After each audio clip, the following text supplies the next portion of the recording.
Welcome to the first session of Lightning Talks. Today we have 8 talks scheduled. Take the full hour. If you want to give an advertisement, remember to raise your hand inside the Zoom or try to hit me some other way, and I will try to notice. When a speaker finishes, I will hit the gong, or I will hit the gong to cause the speaker to finish. Could go either way.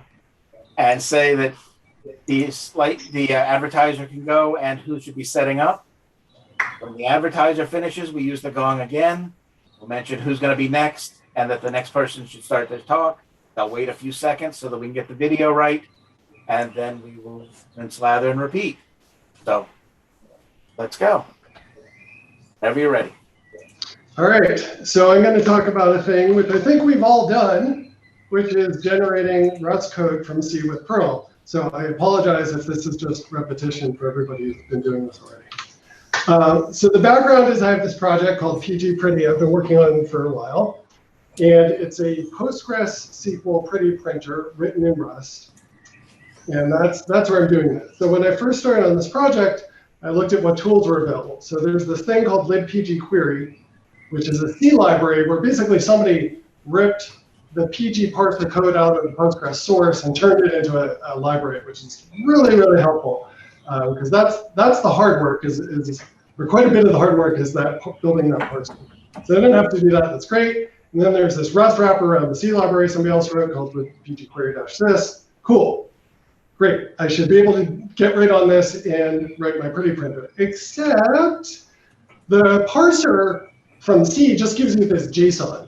And the JSON is a lot of JSON. This is an incredibly simple query, and this is what you get. Now, for a more complex query, as you'd imagine, it's much bigger. And this is basically, the query structure is an AST. So what's the goal? The goal is I want to turn that JSON into Rust data structures so I can work with them. I need an AST, and specifically I need an AST in Rust.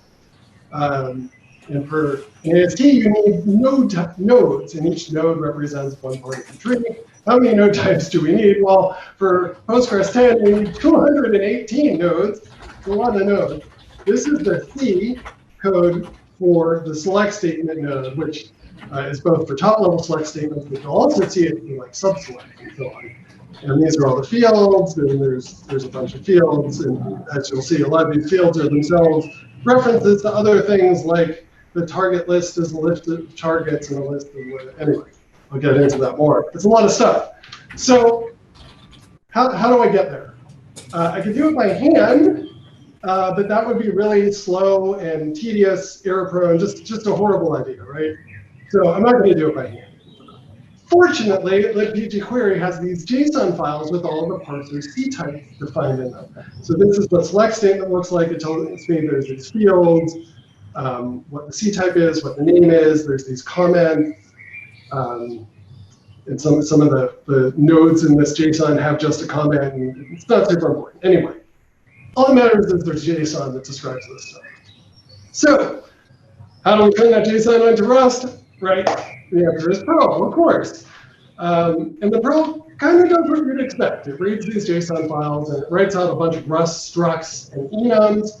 And it really lets me focus on the interesting parts of the project rather than handwriting 218 AST nodes to implement this. But mapping C to Rust, it has some interesting challenges. One of the biggest challenges is optional fields. So in C, if you have like a pointer to a char, a pointer to a node, is that field optional? Maybe.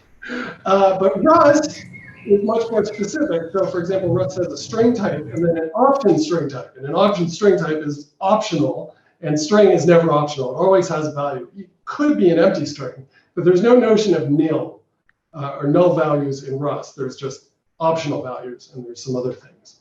Now, I could make all of the Rust struct fields be option foo, option string, option node, whatever. But that's really, really annoying because in Rust, you can't treat an option string like a string. You have to de-option it, essentially check that it has a value before you work with that value. So avoiding this when possible is ideal. So how do I figure this out? Well, there's yet another sort of programming language involved here, which is a YAC grammar. So I go into the Postgres source code for the YAC grammar, and I start looking at all the places where we make the thing in question to see whether the field is always populated. And if it is, I can make it non-optional. So yeah, that's fun. Lots of fun. And then I was thinking maybe what I need is a parser for the YAC grammar to extract this information. And then I think that I might be going crazy. So this is what the generated struct looks like. It has 18 fields, many of which are node, which means any AST node. There's also list, which is a list of nodes. In a lot of cases, they can't be any node. So select won't contain a create table in the where clause. So then I go back to the PG grammar and I look at the where clause definition and I look at what that means. It says, oh, where A expression, and A expression is this huge long thing that goes on for 400 lines. I give up and I make it a node. But sometimes I can narrow it down and I can make it a more specific type, which is really nice. There's lots still to do. Formatting code is gross. There's more statement types. I want to do PLPG SQL, and then I need to make everything work with latest PG.